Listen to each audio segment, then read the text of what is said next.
महापरमहंसाय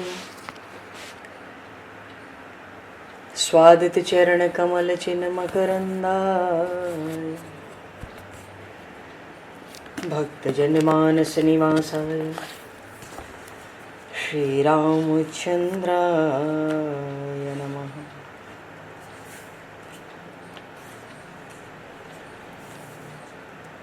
वंदे विदेहतनया पदपुंडरीकं केशौरसौरभसमाहत योगिचेतं हन्तुं प्रतापमनिशं मुनिहंससेव्यं सन्मानशालिपरिपीत परागपुञ्जम्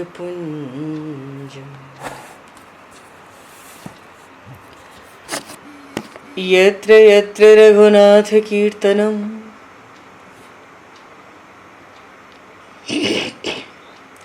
तत्र तत्र कृतमस्तकाञ्जलिं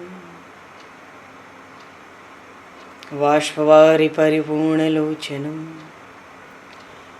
मारुतं नमत राक्षसान्तकं कुन्द इंदुसमदेह उमारमण करुणायन जाहि दीन परनेह करहु कृपा मर्दन मयन।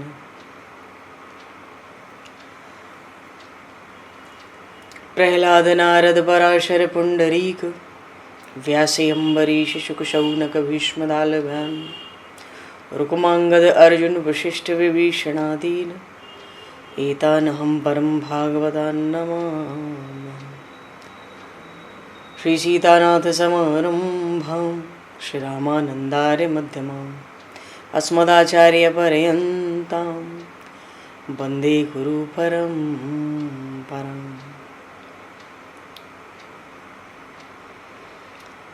वर्णानामर्थसंज्ञानां रसानां छन्दसामपि मङ्गलानां च कर्तारो वन्दे वाणी विनायकौ।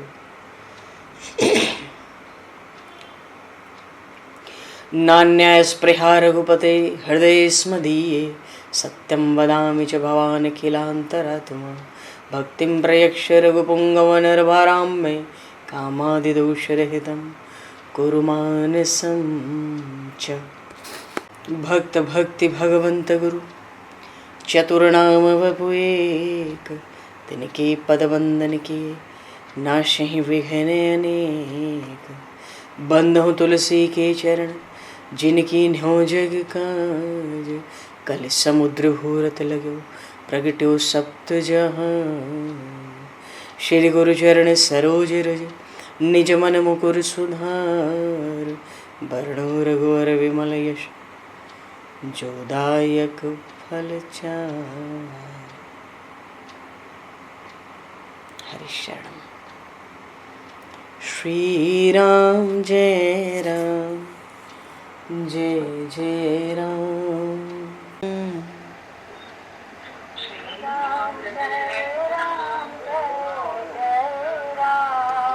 श्री राम जय राम जय जय राम।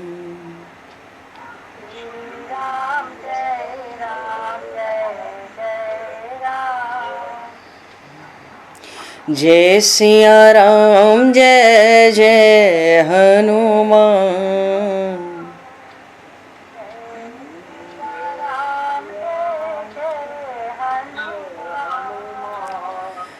श्री गुरु रामानंद भगवान।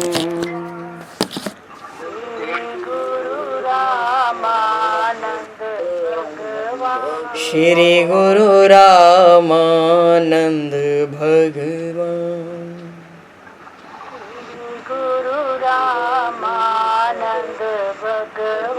श्री राम जय राम जय जय राम। राम जय राम जय सिया राम जय जय सिया राम। जय सिया राम जय जय सिया राम। जय सिया राम जय जय सिया राम। जय सिया राम जय जय सिया राम। बोली सियावर रामचंद्र भगवान की जय। संपूर्ण राम दरबार की जय। श्री अवध मिथिला धाम की जय। श्री बांके बिहारी लाल की जय। 84 कोस ब्रजमंडल धाम की जय। श्री रामचरितमानस जी महाराज की जय। श्रीमन्नाम महाराज की जय। श्री पंडरीनाथ भगवान की जय। कली पावन अवतार गोस्वामी तुलसीदास जी महाराज की जय। सब संतन की जय, सब भक्तन की जय, समस्त वैष्णवन की जय, समस्त पूर्वाचार्य चरणन की जय, समस्त संप्रदाचार्यन की जय। श्री सद्गुरुदेव भगवान की जय।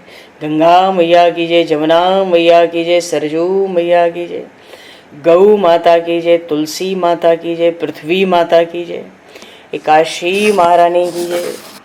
जय जय श्री सीताराम जय जय श्री राधेश्याम। नमः पार्वती पते हर हर महादेव। हरि शरणम। अनंत कोटि ब्रह्मांड नायक सर्वेश्वर पूर्ण परात्पर ब्रह्म असंख्य कल्याण गुणगणलय भक्तवांशा कल्पतरु शरणागत वत्सल भक्त वत्सल दीनबंधु दया सिंधु श्री कौशल्य आनंद वर्धन श्री दशरथ नंदन श्री जानकी कंठभूषण भगवान श्री सीताराम जी महाराज की असीम कृपा करुणा से श्री हनुमान जी महाराज की परम पावन भावमयी सन्निधि में महापुरुषों की भावमयी उपस्थिति में एवं आप सभी श्रद्धालु भक्त वैष्णवों की मंगल सन्निधि में मानव जीवन का सर्वोत्कृष्ट फल भगवत गुणगान भगवत कथा का आनंद हम सभी श्री राम कथा के माध्यम से प्राप्त करने जा रहे हैं। सर्वप्रथम आप सभी भक्त जनों के श्री चरणों में भगवत भाव से सादर वंदन सादर नमन। आप सभी को यथा योग्य जय सिया राम जय जय श्री राधे हरि श्याम जय श्री राम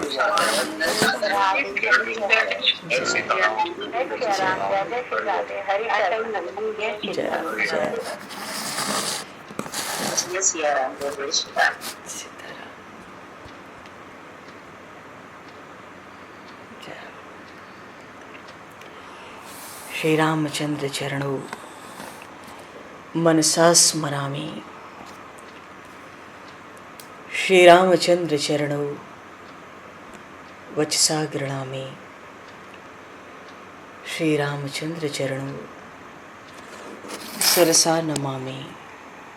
श्री रामचंद्र चरणों शरणं प्रपद्ये।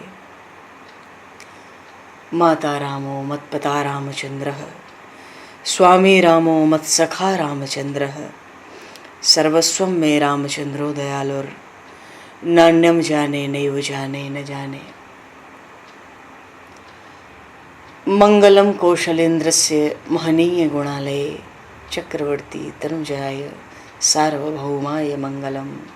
रामं रामानुजं सीतां भरतं भरतानुजं सुग्रीवं वायुसूनं च प्रणमामि पुनः पुनः। नमोस्तु रामाय सलक्ष्मणाय दिव्यै च तस्मै जनकात्मजाय। जय सिया राम। तो चहत महामुनि जाग कियो।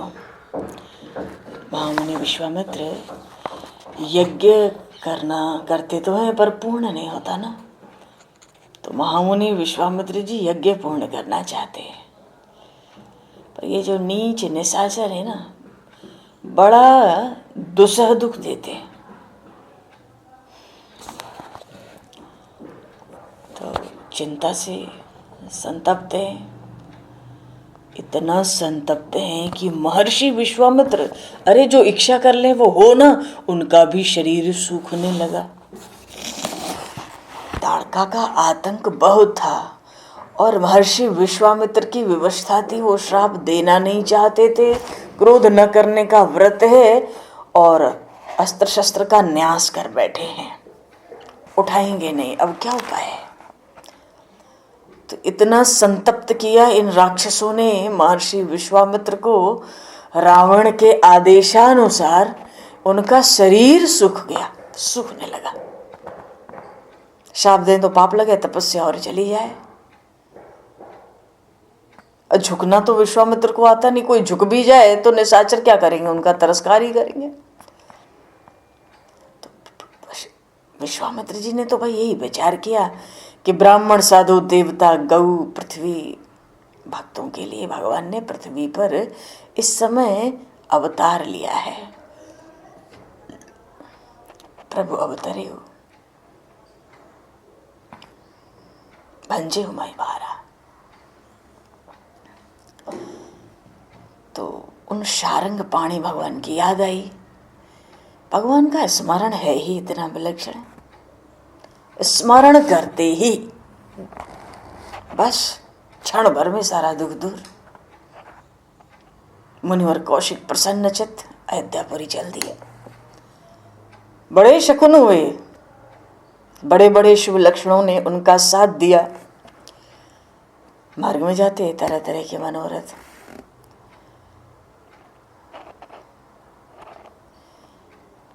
शरीर में पुरकावली है, अरे परमात्मा के दर्शन के लिए जा रहे ना। ऐसे ऐसे भाव उठ रहे, नया नया आनंद प्रकट होता है। अरे शर्म, मानो प्रभु के प्रेम के अनुराग की उमंग में पूरा मार्ग ही बड़ा मंगलमय हो गया। क्यों? आज मैं संपूर्ण शुभ कर्मों का फल पालूंगा।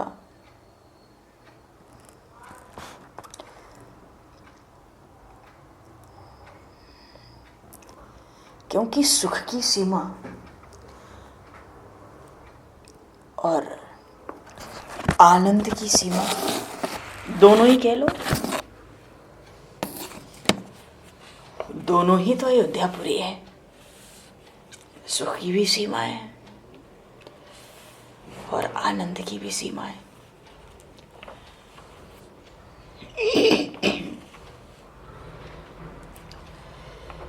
प्रभु श्री राम जब भरद्वाज ऋषि के आश्रम में आए थे, कहा प्रयागराज में, महर्षि भरद्वाज को भी बड़ा आनंद हुआ था।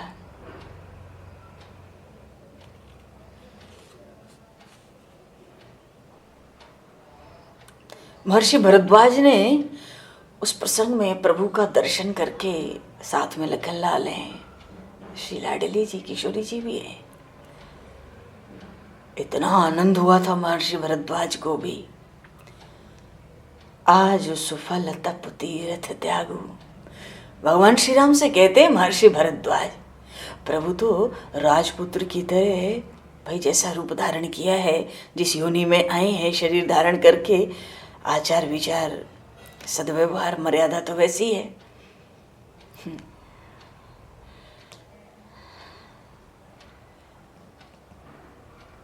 क्योंकि जब भगवान भरद्वाज जी पर आए थे तो करत दंडवत मुनि उरलाए, भगवान ने दूर से ही दंडवत लगाई।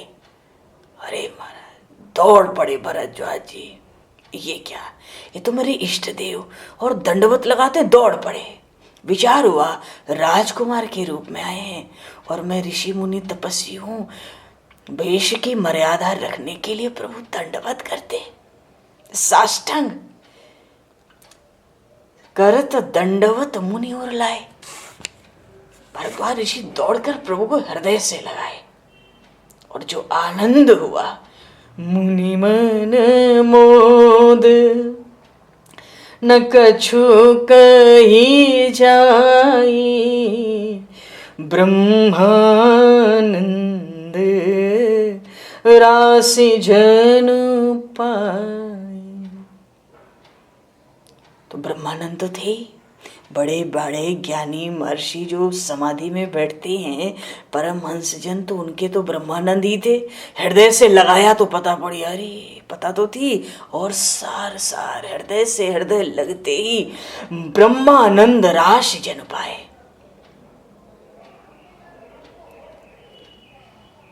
पर जब दर्शन किया तो कहते, आज सुफल तप तीर्थ त्यागो।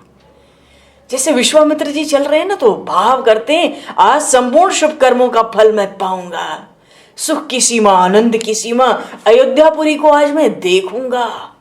देखत पुरी अखिल अघना सही, विलक्षण महिमा है अयोध्या की, अद्भुत दिव्य भूमि है अयोध्या। भरद्वाज जी कहते हैं, आज सफल तप तीर्थ त्यागू। जितना तप किया सब सफल हो गया, आज सब तीर्थ सब त्याग आज सफल हो गया। आज सुफल जप जोग वैरागु। मेरा जप, मेरा योग, मेरा वैराग्य, हे नाथ, आपके दर्शन से सब सफल हो गया। राम जी बड़े संकोच में पड़े, इधर उधर देखते, नीचे देखते कि हम तो बालक के रूप में आए हैं और ये क्या बातें कर रहे हैं सबके बीच में। क्योंकि महर्षि भरद्वाज के आश्रम में हमेशा ही भीड़ होती थी। अब महर्षि को आनंद मिला है, अब वो भीड़ देखेंगे कि परमात्मा के अपने इष्ट देव को अपना सौभाग्य तो मना ले। प्रणाम नहीं कर सकते, प्रणाम नहीं कर सकते, क्योंकि वो तो क्षत्रिय राजकुमार के रूप में आए हैं। और कहते हैं, सफल सखल शुभ साधन आजू। मेरे सब साधन आज सफल हो गए। कैसे? राम तुम ही अवलोकत आजू, हो राम तुम ही अवलोकत आजू। सफल सकल शुभ साधन साजू, राम तुम ही अवलोकत आजू।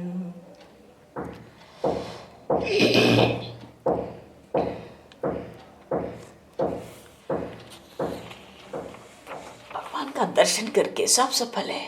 और कहते हैं, लाभ अवधि सुख अवधि न दूजी, तुम्हारे दरस आस सब पूजी। आपके दर्शन से बढ़कर कोई लाभ है क्या?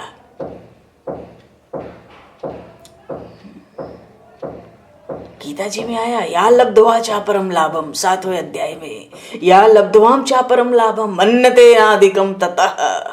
परमात्मा के लाभ से बढ़कर कोई लाभ हो ही नहीं सकता। जिसको इतना ज्ञान हो गया वो बहुत बड़ा महात्मा है। कहते, तुम्हारे दरस आस सब पूजी, लाभ अवधि सुख अवधि न दूजी। आपके दर्शन के बाद लाभ तो अपनी सीमा पर पहुंचा, सुख और आनंद भी अपनी सीमा पर पहुंच गए। अब विश्वामित्र जी कहते हैं, सुख की सीमा, आनंद की अवधि अयोध्यापुरी को देखूंगा। अभी तो अयोध्यापुरी का भाव है, राम जी का दर्शन तो किया नहीं। भरद्वाज जी ने तो दर्शन किया, दर्शन किया, इतना आनंद हुआ, सब सफल हो गया उनका। और देखो ना,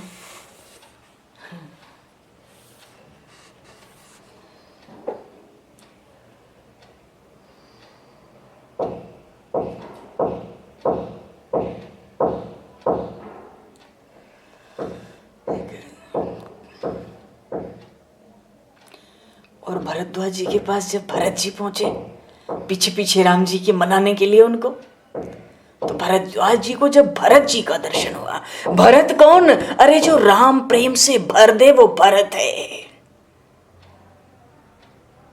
राम प्रेम की साक्षात मूर्ति है। भरत जी का पीछे पीछे, जब पीछे से भरत जी आए राजबाज के साथ, गाजे बाजे के संग, सेना लेकर सबके साथ, तो भरद्वाज जी के आश्रम आए। तो भरद्वाज जी ने जब उनका दर्शन किया तो भरद्वाज जी कहते हैं, सुनो भरत हम झूठ न कहाई। हे भरत, हम झूठ नहीं कहते। क्यों? अरे उदासीन तापस बन रही।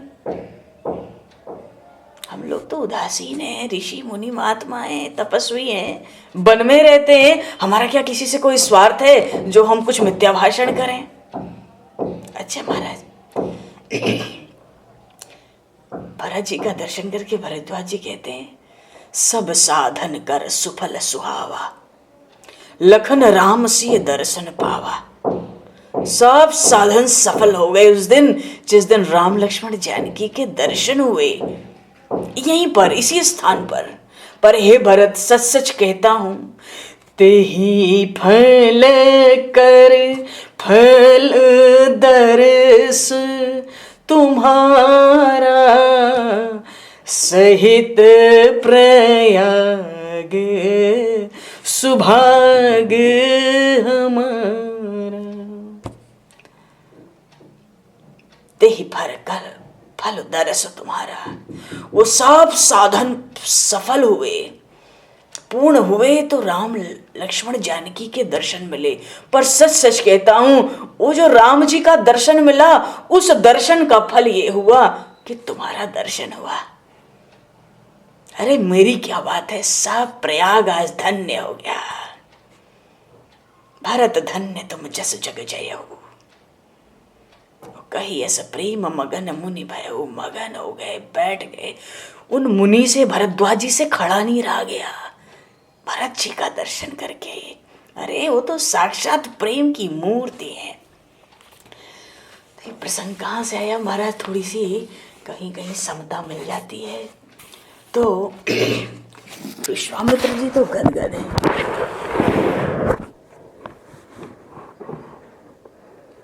कहते हैं आज सब शुभ कर्मों का फल पालूंगा, मिला नहीं है पालूंगा, सुख की सीमा, आनंद की सीमा, अयोध्यापुरी को देखूंगा।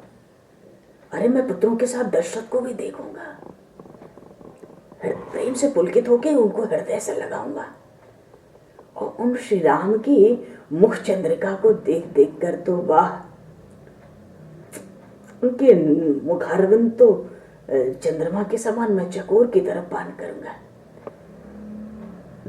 महाराज बड़े आदर से सारा समाचार पूछेंगे, मैं सारी कथा सुना दूंगा, मैं क्यों आया, कैसे आया, और फिर तो मैं कृतकृत्य होके राम और लक्ष्मण को अपने आश्रम पर ले आऊंगा। गदगद है, सब उधेड़ बुन चल रही है, अक्रूर जी महाराज की तरह। तो महाराजा दशरथ जी तो दशरथ ही है। कहते हे मुनिवर, आज आपके चरण कमल देखकर मैं क्या सारा साधु समाज क्या पूछना है। चरणों की खूब वंदना की, हाथ जोड़ा, निहोरा किया, कृपा करके कार्य तो बताओ कैसे आए। भरत जी कहते हैं, एक जगह भाव है, भरत जी कहते, दशरथ जी कहते हैं, एक राम को छोड़कर और शरीर और घर तथा सब राज्य, कोई भी वस्तु ऐसी नहीं है जो मैं आपको दे ना सकूं। पहले कह दिया एक राम को छोड़कर। तो स्वामी जी बड़ा धैर्य रखना पड़ेगा, आए हो लेने। तुम बहुत ठीक कहते हो, तीनों लोग में तुम्हारे सिवा है। आज पुण्यवानों का शिरोमणि दूसरा नहीं है, क्योंकि विश्वामित्र जानते हैं ना, राम इनके पुत्र हुए, परमात्मा इनके पुत्र हुए। इस दशरथ के पुण्यों को कौन गा सकता है भैया। संपूर्ण जो सत्कर्मों का साजबाज है वो तो भगवान राम के जन्म से ही जाना जा रहा है। मानो सुकृत की सीमा है, पुण्य की सीमा है, पर ब्रह्म परमात्मा ने आपके यहां जन्म लिया है।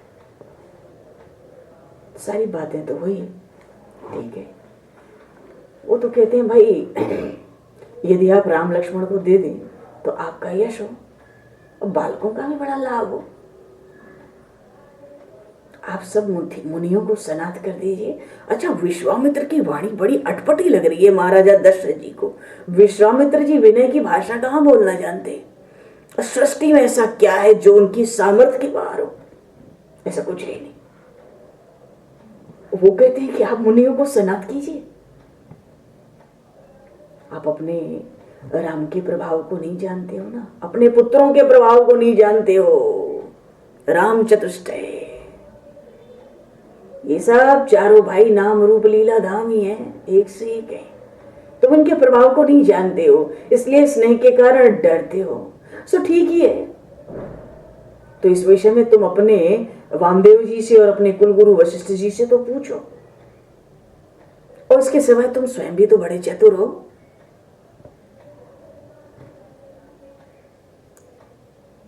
बालक भेजो तो मेरे शत्रुओं का युद्ध में दलन करके मेरी रक्षा करेंगे, थोड़े ही दिनों में कुशल पूर्वक घर लौट आएंगे। अगर तुम इन श्री राम को मेरे साथ भेजो तो ये जो रघुवंश तिलक हैं, इनका यश, इनकी कीर्ति बड़े बड़े महापुरुष भी गाएंगे। अब तो मुनिवर विश्वामित्र की वाणी क्या सुनी, महाराज दशरथ ठगे से रह गए।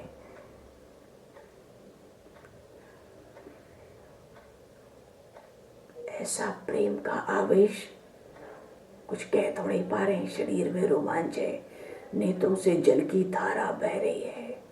गुरुदेव ने समझाया, हाथ जोड़ के तो वो विश्वामित्र जी के चरणों में गिर पड़े। कोई सेना वेना की बात मत करो, अब जो कह रहे हैं उसको सुनो।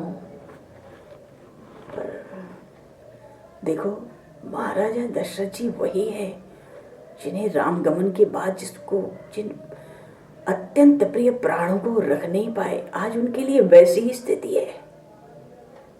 क्यों? राम का वियोग सहन नहीं होता।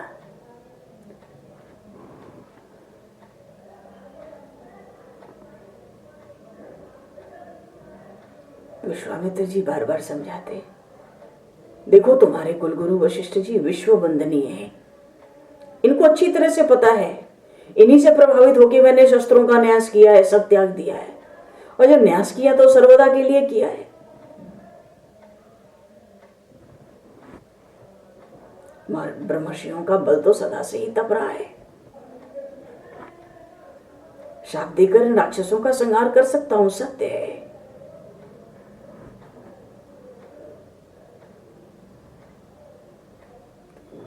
वो तो कहते हैं विश्वामित्र जी कि महर्षि वशिष्ठ के समान मेरे पास असीमित ब्रह्म तेज कहाँ है, और ये क्षमा की मूर्ति है, मैं क्षमाशील नहीं हो सकता इतना, मुझे तो सहज फिर क्रोध आ जाएगा। आप श्री राम लक्ष्मण को मुझे दे दे। महर्षि विश्वामित्र के नेत्र तो प्रारंभ से ही श्री रघुनाथ पे लगे थे, वो बार बार पुलकित हो रहे थे।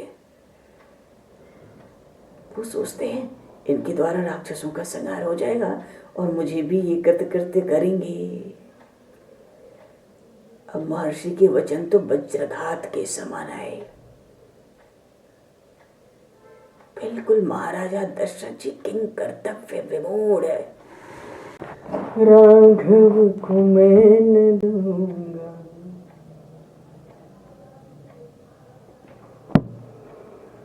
राघव को मैं न दूंगा, मुनिनाथ मरते मरते राघव को मैं न दूंगा।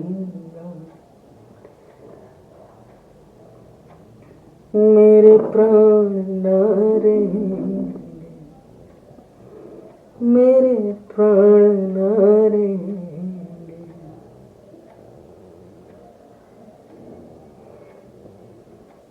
मेरे अंग डरते डरते राघव को मैं न दूंगा।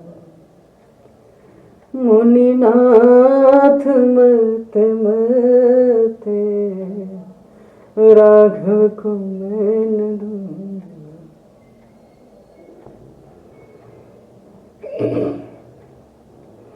जल के बिना कदाचित मछली शरीर धारे, जल के बिना कदाचित मछली शरीर धारे, पर मैं ना जी सकूंगा, पर मैं न जी सकूंगा इनको बिना निहारे।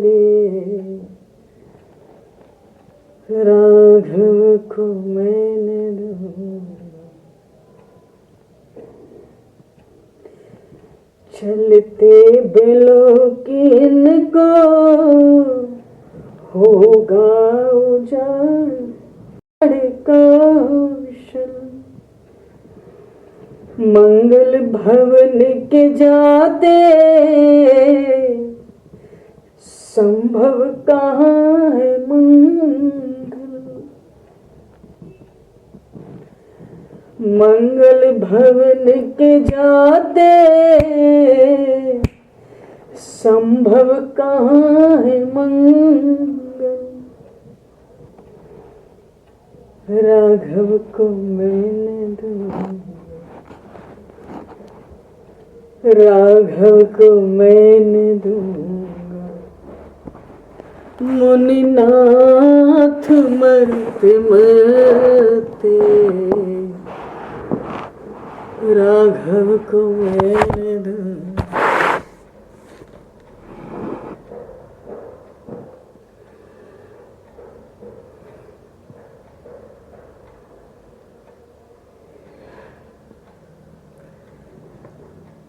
यहाँ कोई अतिशयोक्ति नहीं कह रहे दशरथ जी महाराज।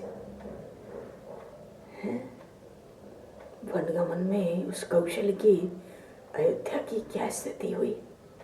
भगवान श्री कृष्ण जब मथुरा गए तो वृंदावन की क्या स्थिति हुई।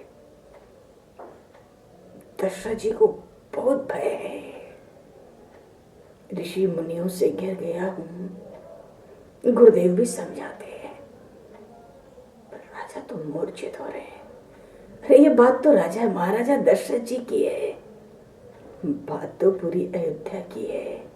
जय विधि पूरी सुखी होए पुरलोका, करें कृपा निधि सोई संजोगा। राम तो सबके प्राणों के प्राण है, सुख के सुख है, आत्मा की आत्मा है।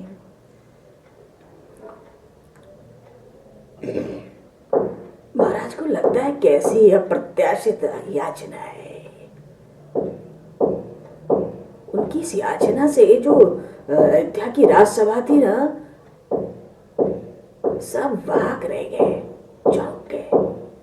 विश्वामित्र जी ने सब सभा की जब हालत देखी तो कहते हैं, राजन तुम मोह में मत पड़ो, इन रामभद्र के असीम प्रभाव को तुम नहीं जानते।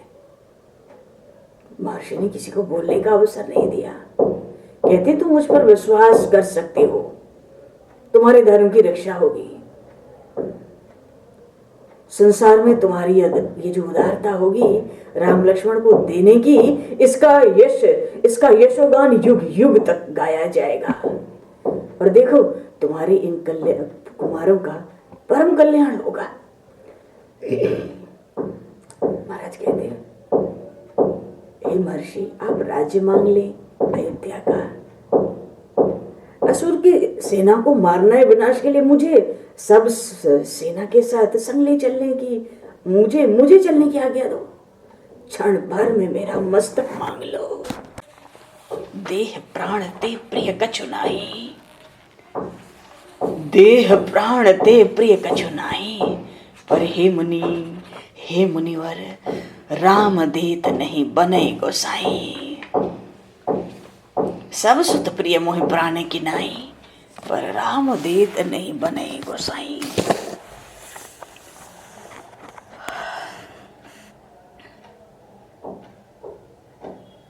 दशरथ जी महाराज तो गदगद कंठ बिल्कुल विह्वल भाव से रुदन कर रहे थे, भारी रुदन कर रहे हैं। महाराजा दशरथ चक्रवर्ती सम्राट, जिसके पास 7 द्वीप की पृथ्वी है,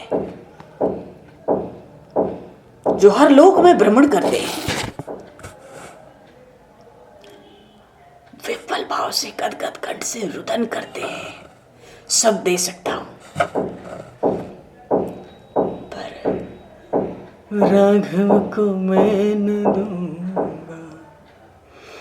मुनिनाथ मरते मरते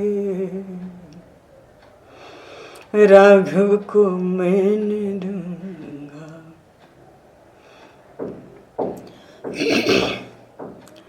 क्या करें? महाराजा कहते हैं, जीवन के जीवन, प्राणों के प्राण श्री राम, उनको देने में हृदय बाहर निकल पड़ता है। ऐसी आज्ञा आप मुझे ना दें। विप्र वचन नहीं कहो बिचारी।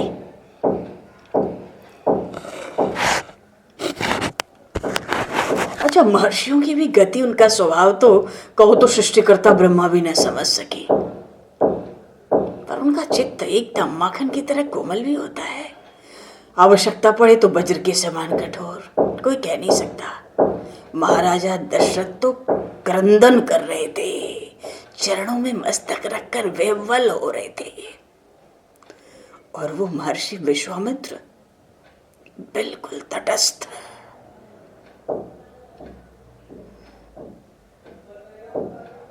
बिल्कुल तटस्थ विराजमान थे। कुछ बोल नहीं रहे थे वो, बोलेंगे क्या? वहां इतना करुण प्रसंग छिड़ा, तो सबसे पहले विश्वामित्र जी की जो तटस्थता थी ना, इसका प्रभाव महर्षि वशिष्ठ पर पड़ा।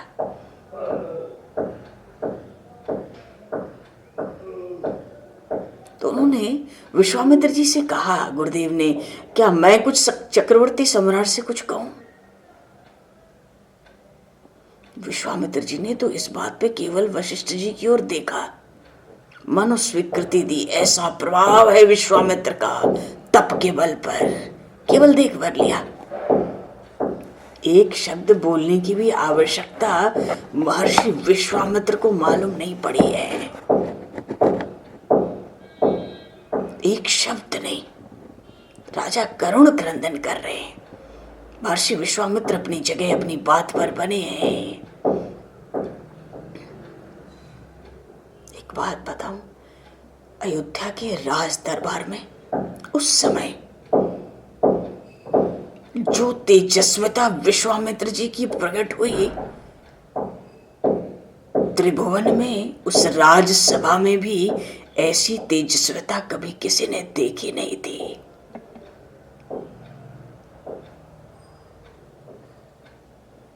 आप सब इस समय अयोध्या के राजभवन में चलो, देखो विश्वामित्र की कैसी तेजस्विता है। वहां एक से एक महान बैठे हैं, पर किसी ने तीन लोक में ऐसी तेजस्विता देखी सुनी नहीं। क्यों? अरे अयोध्या के सम्राट, चक्रवर्ती सम्राट महाराजा दशरथ को यमपुरी के लोकपाल यमराज अपने दोनों हाथ बांधकर मस्तक झुकाते हैं। देवराज इंद्र आगे आकर उनकी वंदना करते हैं, और अयोध्या के कुलगुरु महर्षि वशिष्ठ जो ब्रह्मा जी के प्राण से उत्पन्न हैं, उनकी तेजस्विता तो भुवन में विख्यात थी, त्रिभुवन में। पर महर्षि विश्वामित्र की तप शक्ति का प्रभाव अयोध्या के राजभवन ने उस दिन समझा, भैया उनका तेज अदम्य है, हमारी तो कल्पना के ही परे है। हम लोग की कल्पना भी वहां तक नहीं जा सकती। इसलिए कुलगुरु को तो वशिष्ठ जी को विश्वामित्र जी ने बस देखा, मानो जो समझाना है समझाओ, तुम्हारा यजमान है, तुम समझोगे। तो महर्षि वशिष्ठ दशरथ जी महाराज को लेकर राजसभा से लेके एक मंत्रणा कक्ष था, वहां गए। तो महामंत्री सुमंत्र और चार भाई, इन पांचों को वहां आने की अनुमति मिली। महर्षि वशिष्ठ मंत्रणा कक्ष में पहुंचे, कहते हैं, राजन, तीन लोक 14 भुवन में ही आज इन महर्षि विश्वामित्र की तपस्या की तुलना नहीं है, और इस प्रकार की क्रोध की समता प्राप्त करना भी कठिन है। और उनके समान, विश्वामित्र के समान अपने शब्दों पर अडिग स्थिर रहने वाले सृष्टि में अब दूसरे कोई गिने चुने ही होंगे, नहीं तो नहीं हैं। वो राम का प्रभाव आपको समझाते हैं, मैं उनका प्रभाव आपको समझाता हूं। अरे महर्षि विश्वामित्र जैसे आपके द्वार पर याचना करने आए हैं, वो कहते हैं आपसे कि राम लक्ष्मण का कल्याण होगा। दो क्षण कुलगुरु रुक गए।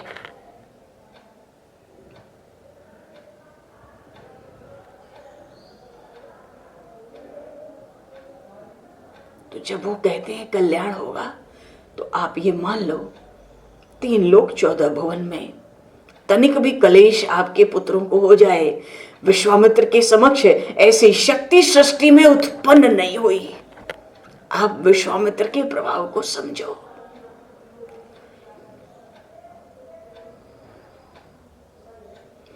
अरे ये महर्षि कौशिक, ये विश्वामित्र की अवमानना, इनकी बात को न मानकर रावण हो या महाकाल हो, कोई अपने कुशल की आशा नहीं कर सकता। आप इनके प्रभाव को समझो। ये आपके दरवाजे कुछ मांगने आए हैं, ये कैसे भी ले सकते। मैं मानता हूं महाराज दशरथ, मैं मानता हूं महर्षि विश्वामित्र याचना करें, उसको पूर्ण कर ही देना चाहिए। हमें बुद्धि विवेक से काम करना चाहिए। क्यों? ये अस्वीकार सुनने के अभ्यस्त नहीं है, इनको आज तक किसी ने ना की नहीं। इतना कहते ही महर्षि वशिष्ठ बड़े गंभीर हो गए। क्यों? अस्वीकार के अभ्यास नहीं है उनको। भैया राजा भी थे, वशिष्ठ जी की ही नंदिनी जबरन ले जाने लगे, उनके 100 पुत्रों को मार दिया। मनो क्रोध आने पे ये विश्वामित्र जी कितना बड़ा विनाश उपस्थित कर देंगे, इसको कोई कह नहीं सकता। और देखो राजन, अब वो ब्रह्म तेज से भी संपन्न है, मैं भी उनका प्रतिकार करने की स्थिति में हूं नहीं। इतना सुनकर भी महाराजा दशरथ जी ने कोई उत्तर नहीं दिया। उनके नेत्रों में जो दयनीयता आई, जो दयनीयता आई, वहां महामंत्री सुमंत्र और 4 भाइयों को लगा, अरे इतना दीन भाव अयोध्या के अधीश्वर के मुख पर कदाचित जीवन में प्रथम बार आया होगा, जिसके आगे यमराज भी हाथ झुकाकर मस्तक नवा के वंदन करते हैं, देवराज इंद्र अपने सिंहासन पर साथ बिठाते हैं, वो भी दाहिने, कि आप हमसे श्रेष्ठ हो, दाहिने बैठो। आज उन्हें अयोध्या के हृदयेश्वर के मुख पर दयनीयता है। पहली बार सुमंत्र के प्राण व्याकुल, हृदय फटा जाता है। कोई देख नहीं पा रहा है महाराजा दशरथ जी को, पर बोल बंद।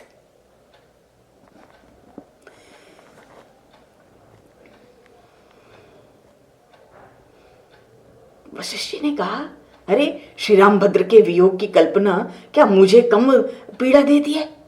अयोध्या वासियों को कम पीड़ा देती है?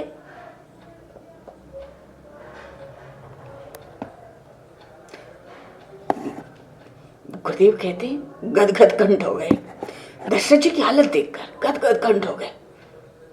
गदगद कंठ से इस बार कहते हैं, देखो एक और सर्वस्व जाने की आशंका है। कहीं ब्रह्मर्षि के क्रोध का भाजन तुम्हारे कोई बालक बन गए, तब क्या करोगे? अगर साथ भेज दो तो कोई आशंका नहीं है, उन्होंने इनकी रक्षा का दायित्व लिया है और यह भी कहा है उनका कल्याण होगा, तुम्हारा यश होगा।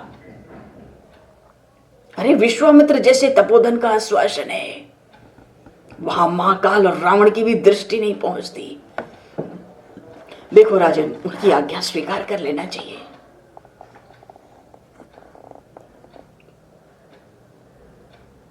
दशरथ जी कहते हैं आपकी आज्ञा, बोला नहीं गया उनसे। क्यों? ये भरत जी दशरथ जी महाराज अपने गुरुदेव कुलगुरु का आदेश तो कभी अस्वीकार करते नहीं। गुरुदेव ने कहा, श्री राम तुम तो माताओं की आज्ञा प्राप्त करो, जाओ।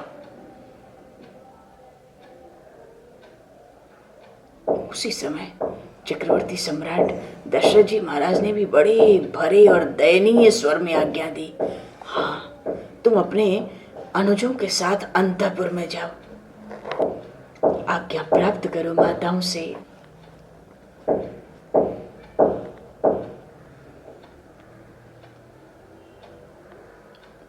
पर उन माताओं ने भी अनुमति प्रदान की। कैसे प्रदान की, अब हम लोग इसका विस्तार ना करें तो अच्छा है।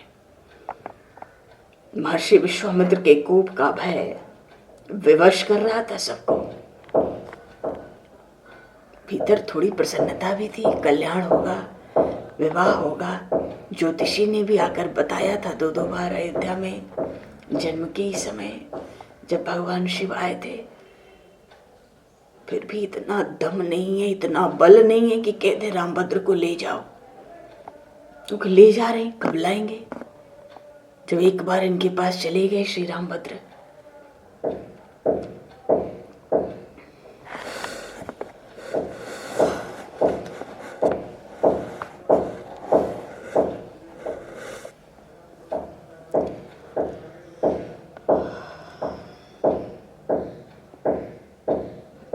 चलो जैसे तैसे पुत्रों का हाथ पकड़कर विश्वामित्र जी के चरणों में गिरकर उनको सौंप दिया।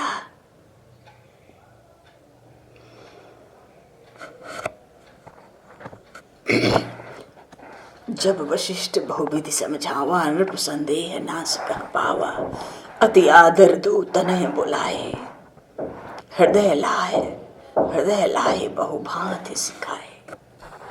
बहुत कुछ सिखाया, समझाया। ये 2 भाई रह गए अयोध्या में निष्प्राण।